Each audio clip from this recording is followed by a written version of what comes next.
ওই তাগুতি শক্তিকে সজাগ করে দেওয়ার জন্য মাঝে মধ্যে যদি নারে তাকবীর আল্লাহু আকবার স্লোগান উচ্চারণ করতে হয়, কারণ নারে তাকবীর আল্লাহু আকবার স্লোগানের মাধ্যমে বিজয় ছিনিয়ে আনা সম্ভব।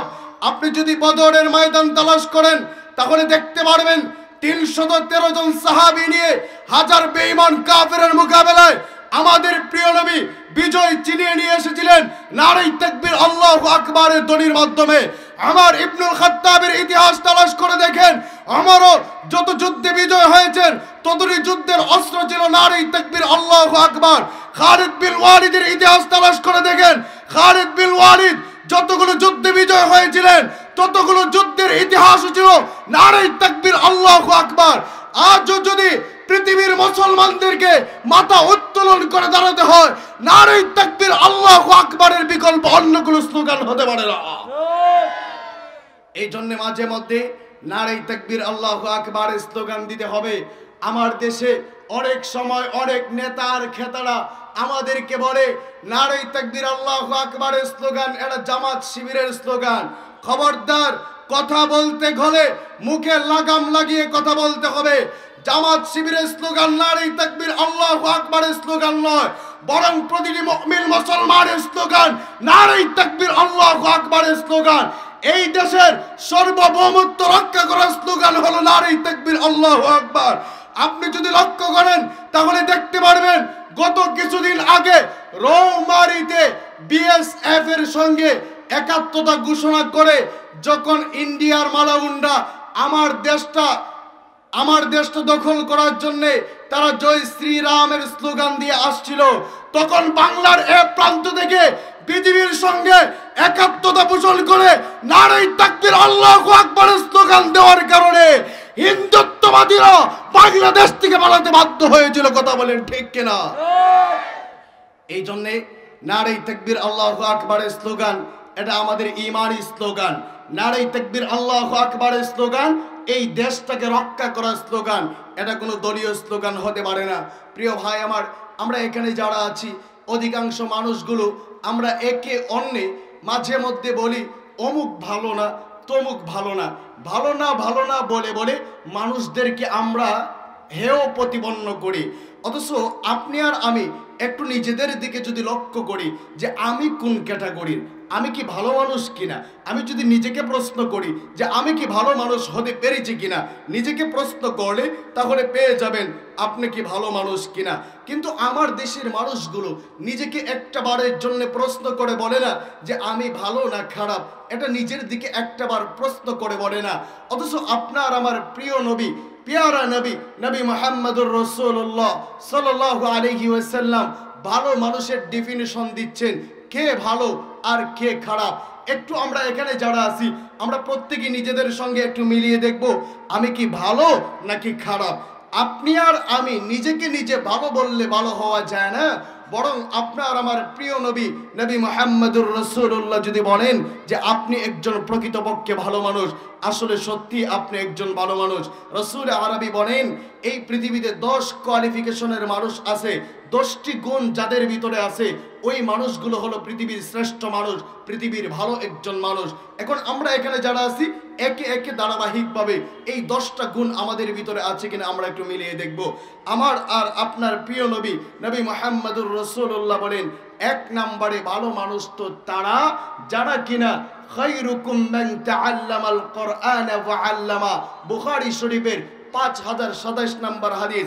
রাসূল বলেন যারা কোরআন শিখে এবং অন্যকে শেখায় তারা হলো পৃথিবীর সর্বশ্রেষ্ঠ ভালো মানুষ। জোরে কোন সুবহানাল্লাহ।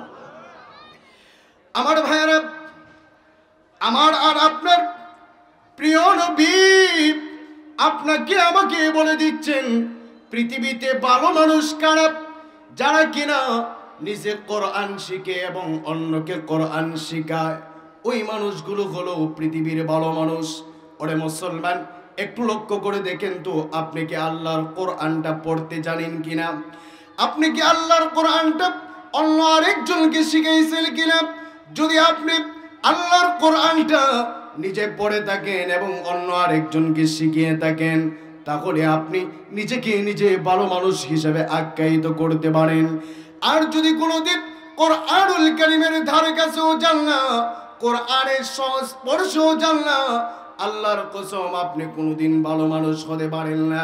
ভাই আমার, আজকে এখানে যারা আমরা তাফসীরুল কোরআন শোনার জন্য আসছি, একজন আরেকজনকে কোরআনুল কারীম থেকে দার্স দিচ্ছি, আমি আপনাদেরকে আল্লাহর কোরআন থেকে কথাগুলো শোনাচ্ছি, আপনারাও কথাগুলো কোরআন থেকে শুনতেছেন। আসলে এখানে আমরা যারা আছি আমরা প্রত্যেকেই ভালো একজন মানুষ নিজেকে দাবি করতে পারি। সুবহানাল্লাহ, নিজেকে ভালো মানুষ বলা যায়। কিন্তু আমাদের দেশের মানুষগুলো কেমন করে জানেন? চায়ের স্টলে এক হাত দিয়ে সিগারেট নেয় আর এক হাত দিয়ে চা নেয়, পাটা পায়ের উপরে উঠায় দিয়া বলে, না পৃথিবীতে ভালো মানুষ পাইতেন কই, ভালো মানুষ নাই। আপনি এই দিক দিয়ে সিগারেট খান আর ওই দিক দিয়ে ভালো মানুষ বিচারেন, আপনারে ভালো মানুষ বিচার তো কইছে কেনা? আপনি নিজে ভালো নেই, নিজে ভালো না, আরেকজনকে ভালো মানুষের ট্যাগ লাগাইতে আসছে।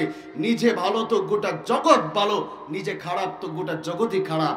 এই জন্য আমরা নিজেরা ভালো হওয়ার চেষ্টা করব, দেখবেন গোটা জগৎটাই ভালো হয়ে গেছে। আল্লাহ রসুল বলেন, 2 নম্বরে ভালো মানুষের ডেফিনেশন আমি দিচ্ছি। আল্লাহ রসুল বলেন, ইন্না খিয়ারাকুম আহাসিনুকুম আখলাকা। রসুল আমার বলেন, পৃথিবীতে ওই মানুষ সবচেয়ে ভালো যে কিনা তার আখলাক চরিত্রকে ভালো করতে পেরেছে। আল্লাহ রসুল বলেন, যার আচরণ ভালো তার সে সবচেয়ে ভালো মানুষ, যার আচরণ ভালো না ওই ব্যক্তি কখনো ভালো মানুষ হতে পারে না। এখন আমরা এখানে যারা আছি আমরা নিজেদের সঙ্গে একটু মিলিয়ে দেখব যে আমরা কি আমাদের আচরণটুকুন ভালো করতে পেরেছি কিনা, আমাদের ব্যবহারটুকুন আমরা ভালো করতে পেরেছি কিনা।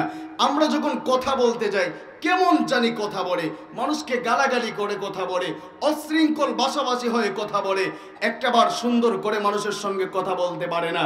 মনে রাখবেন, কথা বলতে লাগে 2 বছর, আর মানুষের জীবনে কথা বলতে লাগে 2 বছর, আর কোন জায়গায় কার সঙ্গে কিভাবে কথা বলতে হবে এটা শিক্ষা অর্জন করতে লেগে যায় সারাটা জীবন। এই জন্যে আপনি কথা বলার সময় হুঁশ জ্ঞান রেখে কথা বলা, কোন জায়গায় কার সঙ্গে কি কথা আমি বলতেছি। এই জন্য আচরণ যার ভালো, কথাবার্তা যার ভালো, রসুল বলেন ওই ব্যক্তি সবচেয়ে ভালো। আল্লাহ রসুল এর পরবর্তীতে আরেকটা কথা বলেন, ওই ব্যক্তি সবচেয়ে ভালো যে কিনা আখলাক চরিত্রটাকে ভালো করতে পেরেছে। চরিত্র যার দামি, চরিত্র যার ভালো, আল্লাহ রসুল বলেন সে সবচেয়ে দামি। আপনার চরিত্রের ভিতরে কলঙ্কের দাগ আছে, আপনার চরিত্রের ভিতরে টাকা পয়সা লেনদেনের দাগ আছে, যে আপনি টাকা মেরে খেয়ে ফেলেছেন মানুষের, এরকম দাগ আমাদের সমাজে অহরহর মানুষের ভিতরে আছে। এরকম কাজ করা যাবে না, জেনা ব্যভিচার করা যাবে না, এই হারাম কাজগুলো থেকে নিজেকে হেফাজত রাখতে হবে। আল্লাহ রসুল বলেন, ভালো মানুষ যদি হতে হয় আখলাক চরিত্রটাকে ভালো করতে হবে, আচরণটাকে ভালো করতে হবে। এ মুসলমান, আল্লাহ রসুল বলেন 3 নম্বরে ভালো মানুষের ডেফিনিশন দিচ্ছি, ইন্না খিয়ারাকুম আহসানুকুম কাযা। আল্লাহ রাসূল বলেন, ওই ব্যক্তি সমাজের সবচেয়ে ভালো মানুষ যে কিনা মানুষের কাছ থেকে কোনো ঋণ আনলে পড়ে, কোনো ধার আনলে পড়ে, টাকা আনলে পড়ে টাইম টু টাইম পরিশোধ করে দেয়। আল্লাহ রাসূল বলেন ওই ব্যক্তি সমাজের সবচেয়ে ভালো মানুষ। কিন্তু আপনি আপনার বন্ধুর কাছ থেকে টাকা আনলেন 1 লক্ষ, আর এই টাকা দেওয়ার কোনো নাম নাই, আল্লাহর কসম আপনি কোনোদিন ভালো মানুষ হতে পারেন না। আপনি দোকান থেকে বাকি আনলেন 500-1000 টাকা, কিন্তু আপনি টাইম টু টাইম ওই টাকাটা পরিশোধ করলেন না। আপনি নিজেই নিজেকে যত ভালো মানুষ দাবি করেন না কেন, আল্লাহর কসম আপনি কোনোদিন ভালো মানুষ হতে পারেন না। এ মুসলমান, আপনি যদি নিজেকে ভালো মানুষ হিসেবে দাবি করতে চান, আমি আপনাকে বলবো, আপনি মানুষের কাছ থেকে টাকা আনলে পরে টাইম টু টাইম আদায় করে দিবেন, পরিশোধ করে দিবেন, তাহলেই নিজেকে নিজে ভালো মানুষ দাবি করতে পারবেন। কিন্তু আমাদের সমাজের বাস্তবতা হলো এমন, দোকান থেকে বাকি আনে ঠিক, ওই টাকা পরিশোধ করতে গিয়া এই রাস্তায় চেঞ্জ করে ফেলে, ঠিক না? রাস্তায় চেঞ্জ করে ফেলে, এই রাস্তা দিয়ে আর যায় না। এই জন্যে আমার দেশের পাবলিক গুলো কারো কাছে ঋণ আনতে গেলে এখন ঋণ দেয় না, বরং সুদে টাকা দেয়, সুদে টাকা দেয়। ঋণ আনতে গেলে ঋণ আর দেয় না। আপনি যদি টাইম টু টাইম পরিশোধ করতে, মানুষগুলো সুদে টাকা লাগাইতো না, ঠিকঠাক আপনাকে ঋণ দিত। আর এখন সুদের ব্যবসাটা খুবই জমজমাট, যে না পারে হেও সুদের সঙ্গে টাকা সম্পৃক্ত হয়ে আছে। এই কাজগুলো করা যাবে না। সুদের আলোচনা গতকালকেও হয়েছে এই মাহফিলে, আমি শুনেছি। তবে সুদ থেকে নিজেকে বাঁচিয়ে রাখতে হবে। মানুষের কাছ থেকে টাকা যদি আনেন, টাইম টু টাইম পরিশোধ করার চেষ্টা করবেন। আল্লাহ রসুল বলেন 4 নম্বরে ওই ব্যক্তি সবচেয়ে ভালো যে কিনা এমন অবস্থানে আছে, বিচারকের অবস্থানে আছে। আপনার কাছে একজন মানুষ গেছে, যাওয়ার পরে ওই মানুষটা আপনার কাছে খারাপের আশঙ্কা করে না, বরং নিজেকে সেফ হিসেবে দাবি করতে পারে যে আমি ওনার কাছে আসছি, আমি এখন ভালো আছি আলহামদুলিল্লাহ। কিন্তু আমার দেশের নেতা আর খেতাদের কাছে যদি আপনি যান, গেলে পরে দেখবেন তাহলে ওই মানুষগুলো এমন কন্ডিশনে থাকে, আপনার কাছ থেকে টাকা আদায় করার জন্য পাগল মরিয়া হয়ে ওঠে, আর বলে আমি তোমাকে বাঁচাতে পারি, তুমি যদি আমাকে এত টাকা দিতে পারো। ওই যে কিছুদিন আগেও এক জায়গায় যখন ঝগড়া লাগছে, ঝগড়া লাগার পরে ওই লোকটাকে বাঁচানোর জন্য অমুক দলের এক নেতা, কোন দলের বুঝে নিয়েন, অমুক দলের এক নেতা বলতেছে আমাকে 2 লক্ষ টাকা দিলে আমি আপনাকে এই জায়গা থেকে উদ্ধার করে নিয়ে আসব। আপনি বলেন ফ্যাসিস্ট এর আমলে আপনি কত টাকা কত দিক দিয়ে দিয়েছেন? ওই ফ্যাসিস্টকে আপনি সরানোর পরে এখনো যদি টাকা দিয়ে বিচার মোকদ্দমা করতে হয়, তাহলে আগের ফ্যাসিস্ট আর আপনার ভিতরে কোনো পার্থক্য নাই। কথা বলেন ঠিক কিনা? এই জন্য আপনাদের দেবিদ্বারের কৃতি সন্তান হাসনাত আব্দুল্লাহ উনি বলেছিলেন যে আগেকার ফ্যাসিস্টরা এই দেশে অন্যায় অবিচার জুলুম বেবিচার করেছে, আর এই বাংলাদেশে অন্যায় অবিচার জুলুম আমরা হতে দিব না, বরং এই বাংলাদেশ থেকে আল কোরআনের আলোকে বিচার ব্যবস্থা কায়েম করব। কথা বলেন ঠিক কিনা? আপনি যদি আল কোরআনের আলোকে বিচার ব্যবস্থা কায়েম করতে পারেন, আমার দেশে যে বিচারকরা আছে ওই বিচারকদের কাছে গিয়ে ধর্ণা দিতে হবে না, মাসে গিয়া লক্ষ টাকার ঘুষ দিতে হবে না, বরং আপনার অবস্থাটা এমন হয়ে দাঁড়াবে যে আপনি ওই বিচারকের কাছে গেলে পরে ন্যায্য যেই অধিকার, ওই অধিকারটুকুন আপনাকে দিয়ে দিবে। এই জন্য বিচার ব্যবস্থা চেঞ্জ করা দরকার। আমি তো প্রায় সময় বলি যে আমার দেশে কোরআনের যতগুলো আইন আছে সবগুলো আইন তো বাস্তবায়ন করা সম্ভব না। শুধুমাত্র একটা আইন বাস্তবায়ন করেন, সেটা হলো আদাল, ইনসাফ ভিত্তিক বিচার ব্যবস্থা কায়েম করেন। ইনসাফ ভিত্তিক বিচার ব্যবস্থা যদি কায়েম করতে পারেন, তাহলে লুৎফুজ্জামান বাবুরের মতো 17-18 বছর জেলে থাকতে হবে না। কথা বলেন ঠিক কিনা? আমার দেশের বিচার ব্যবস্থা এমন হয়ে দাঁড়িয়েছে যে বিচার, আমি নির্দোষ, আমাকে বিচারের কাঠগড়ায় দাঁড় করিয়ে দেখা যায় 15-16 বছর জেলখানায় আবদ্ধ করে রাখা হয়েছে। যখন বিচার মোকদ্দমা শেষ, তখন বলে আপনার কোনো দোষ নাই, যান বাড়ি চলে যান। এরে আহাম্মকের দল, আমার যে জীবন থেকে 17-18 বছর আপনি নিয়ে নিলেন, এই 17-18 বছর এখন ফেরত দেন। আপনার বাবার সামর্থ্য আছে আমার 17-18 বছর ফেরত দেওয়া? এই 17-18 বছর তো ফেরত দিতে পারবেন না। এই জন্য বলা হয় আল কোরআনের শাসন ব্যবস্থা কায়েম করেন। আপনি যদি বিচার আদাল ইনসাফ ভিত্তিক বিচার কোরআন দিয়ে করতে পারেন, তাহলে ওই জায়গায় কোনোদিন আপনি অন্যায়ভাবে মানুষের কাছে আক্রান্ত হবেন না, অন্যায় বিচার ব্যবস্থার ভিতরে আপনি পড়ে যাবেন না, বরং সুবিচার পেয়ে আপনি অল্প দিনেই খালাস পেয়ে যাবেন। এই জন্যে আল্লাহ রসুল বলেন ভালো মানুষ তো ওই ব্যক্তি যেই ব্যক্তির কাছে কোনো বিচার মোকদ্দমা যাওয়ার পরে ওই ব্যক্তির খারাপ আশঙ্কা করে না যে আমি ওনার কাছে বিচার প্রার্থী হয়েছি, আলহামদুলিল্লাহ আমার অবস্থান ভালো, কোনো সমস্যা হবে না, উনি আমার বিচারটুকুন ঠিকঠাক করে দিবে। এই আশা আকাঙ্ক্ষা যদি আপনার কাছে গিয়ে মানুষ রাখতে পারে, তাহলে আপনি প্রকৃতপক্ষে ভালো মানুষ। আর যদি মানুষ আপনার কাছে যাওয়ার পরে আপনি ঘুষের টাকা চান, সুদের টাকা চান, যে টাকা দেন তারপরে বিচার করে দেব, তাহলে আপনি কোনোদিন ভালো মানুষ হতে পারেন না। মুসলমান, আল্লাহ রাসূল 6 নম্বরে বলেন ওই ব্যক্তি পৃথিবীর শ্রেষ্ঠ একজন মানুষ, ওই ব্যক্তি ভালো একজন মানুষ যে কিনা আপনার চাইতে বয়সে বেশি। খিয়ারুকুম আতওয়ালুকুম আমারা।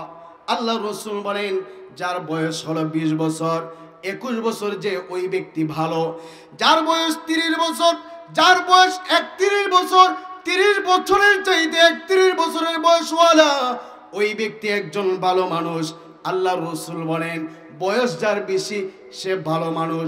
শুধু তাই না, পরের অংশের ভিতরে আল্লাহর রাসূল বলেন ওয়া আহসানুকুম আমালা, ওই ব্যক্তি ভালো যারা আমল ভালো, যারা আমল ভালো ওই ব্যক্তি শ্রেষ্ঠ ভালো মানুষ। আপনি বৃদ্ধ হয়ে গেছেন কিন্তু আপনার আমল ভালো না, আপনি কোনোদিন ভালো হতে পারেন না। আজান হয়ে গেছে, বৃদ্ধ লোকটা এখন পর্যন্ত বেদের মেয়ে জোৎস্না দেখে মসজিদে যায় না। আল্লাহ রাসূল বলেন বৃদ্ধ হইছে তো কি হইছে, ভালো মানুষ হতে পারে নাই। এখন পর্যন্ত আপনি অন্যের জমি আত্মসাৎ করেন, আপনি অন্যের টাকা মেরে খান। আল্লাহ রাসূল বলেন বুড়া হইছে তো কি হইছে, ভালো মানুষ হতে পারে নাই। যদি ভালো মানুষ হতো তাহলে 5 ওয়াক্ত নামাজ কন্টিনিউ করতো, মিথ্যা কথা কোনোদিন বলতো না। ওই লোকটা মানুষের জমি জমা আত্মসাৎ করতো না, ঠিকঠাক সুন্দর করে করে চলাফেরা করতো। মুসলমান ভাই আমার, আপনার বয়স বেশি হলে আপনি ভালো মানুষ এমনটা নয়, বরং আপনার আমল যদি ভালো হয় আপনি নিঃসন্দেহে একজন ভালো মানুষ। সুবহানাল্লাহ। এই জন্যে আমল ভালো হতে হবে। আমল যদি ভালো না হয়, বয়স হলে লাভ হবে কি? আপনি ভালো মানুষ হতে পারেন না। আমরা মুরব্বি দেখলে সম্মান করি, এটা অবশ্যই করা দরকার, কিন্তু মুরব্বি মানুষ আপনাকেও আমি বলি বাবা, আপনি ইয়াং জেনারেশন পোলাপানদের সামনে সিগারেট টাইনা নিজের ওয়েট কমায়েন না। চায়ের স্টলে বেদের মেয়ে পোলাপানদের লগে দেখে নিজের ওয়েট কমাবেন না, বরং আপনি আপনার ঘেটাবে থাকবেন, আপনি আপনার ইজ্জত সম্মান বজায় রেখে চলবেন। দেখবেন পোলাপানগুলো আপনাকে দেখলে পরে ইজ্জত সম্মান ঠিকঠাক করবে। আর আপনি যদি উল্টা পাল্টা করেন পোলাপানদের সামনে, পোলাপানতে আপনাকে সম্মান করবে না। এই জন্য নিজের ওয়েট, নিজের সম্মানটুকুন ঠিক রাখতে হবে। 7 নম্বরে আল্লাহ রাসূল বলেন ওই ব্যক্তি পৃথিবীর সবচেয়ে ভালো মানুষ যে কিনা অন্য মানুষের উপকারে আসে, যে অন্য মানুষের উপকারে আসে ওই ব্যক্তি সমাজের সবচেয়ে ভালো মানুষ। এই জন্য আমি আপনাদেরকে বলবো মানুষের উপকারে কাজ করবেন, মানুষের ক্ষতি হয় এমন কোনো কাজ করতে যাবেন না। মানুষের উপকারে যদি কাজ করেন সেই কাজে আপনার আমার প্রিয় নবী পর্যন্ত খুশি হয়ে যাবে। কিন্তু মানুষকে গাইল করার জন্যে আপনি যদি রাজাকার ঠেক লাগান, মানুষকে গাইল করার জন্যে আপনি যদি সন্ত্রাস আর জঙ্গিবাদ বলে বলে তাদেরকে আখ্যায়িত করেন, আল্লাহর কসম করে বলে যায় এই গাইল করার জন্যে, মানুষকে অপমান অপদস্থ করার জন্য যেই কথাগুলো আপনি বলবেন, এই কথাগুলোর জন্যে আল্লাহর আসামির কাঠ গড়ায় আপনাকে জবাবদিহিতা করতে হবে। শেষ সময় একটা কথা বলে আমি শেষ করে দিচ্ছি। প্রিয় ভাই আমার, জয়পুরের ঐতিহাসিক মানুষগুলো ভালো করে কান খুলে শুনে রাখেন। আমার দেশের মানুষদেরকে অনেক সময় বলা হয় এই দেশের শহীদি কাফেলার যে লোকগুলো আছে এই লোকগুলো হলো সন্ত্রাস আর জঙ্গি, এই বলে বলে আখ্যায়িত করা হয়। আপনারা লক্ষ্য করে দেখবেন স্বাধীনতার ইতিহাসের পর থেকে নিয়ে আজ অবধি শহীদি কাফেলার কোন মানুষগুলো সন্ত্রাস এবং জঙ্গিবাদের সঙ্গে সম্পৃক্ততা নাই। আপনি যদি লক্ষ্য করেন স্বাধীনতার ইতিহাসের পরে মরহুম শহীদ প্রেসিডেন্ট জিয়াউর রহমানকে নির্মমভাবে হত্যা করা হয়েছে, হত্যার সঙ্গে বাংলাদেশ শহীদি কাফেলার কোনো সম্পর্ক পাওয়া যায় নাই। আপনি যদি লক্ষ্য করেন বঙ্গবন্ধুকে নির্মমভাবে হত্যা করা হয়েছে, বঙ্গবন্ধু হত্যার পিছনে শহীদি কাফেলার কোনো লোকের সম্পৃক্ততা পাওয়া যায়নি। ওই আর্টিজানে হত্যাকাণ্ড গণনা করা হয়েছে, ওই আর্টিজানের হত্যাকাণ্ডের সঙ্গে শহীদি কাফেলার কোনো সম্পৃক্ততা পাওয়া যায়নি। নারায়ণগঞ্জে 7 মার্ডার হয়েছে, 7 মার্ডারের সঙ্গে শহীদি কাফেলার কোনো সম্পৃক্ততা পাওয়া যায় নাই। সিলেটে বদরুল খাদিজাকে কুপিয়েছে, ওই জায়গায় শহীদি কাফেলার মানুষের সঙ্গে কোনো সম্পৃক্ততা পাওয়া যায় নাই। এই দেশ থেকে সোনালী ব্যাংক ডাকাতি করা হয়েছে, সোনালী ব্যাংক ডাকাতির সঙ্গে শহীদি কাফেলার কোনো মানুষের সম্পৃক্ততা পাওয়া যায় নাই। এই দেশের হাজার কোটি টাকা লুটপাট করে বিদেশের মাটিতে পাচার করা হয়েছে, এর সঙ্গে শহীদি কাফেলার কোনো মানুষের সম্পৃক্ততা পাওয়া যায় নাই। বরং তোমরা যারা শহীদি কাফেলার লোকদেরকে সন্ত্রাস আর জঙ্গি বলো, তোমরাই সন্ত্রাস আর জঙ্গি কথা বলো, ঠিক কিনা? আমার দেশের শহীদি কাফেলার লোকদেরকে বলা হয় সন্ত্রাস আর জঙ্গি। আল্লাহর কসম করে বলে যায়, আল্লাহর এই কোরআন হাতে নিয়ে বলে যায়, আল্লাহর এই কোরআন হাতে নিয়ে বলে যায় শহীদি কাফেলার একটা মানুষ কোনোদিন সন্ত্রাস আর জঙ্গিবাদের সঙ্গে সম্পর্ক নাই, কথা বলেন ঠিক কিনা? আল্লাহ তাআলা যেন আমাদের সবাইকে কবুল করুক, আমিন। ওয়া আখিরু দাওয়ানা আলহামদুলিল্লাহি রাব্বিল আলামিন।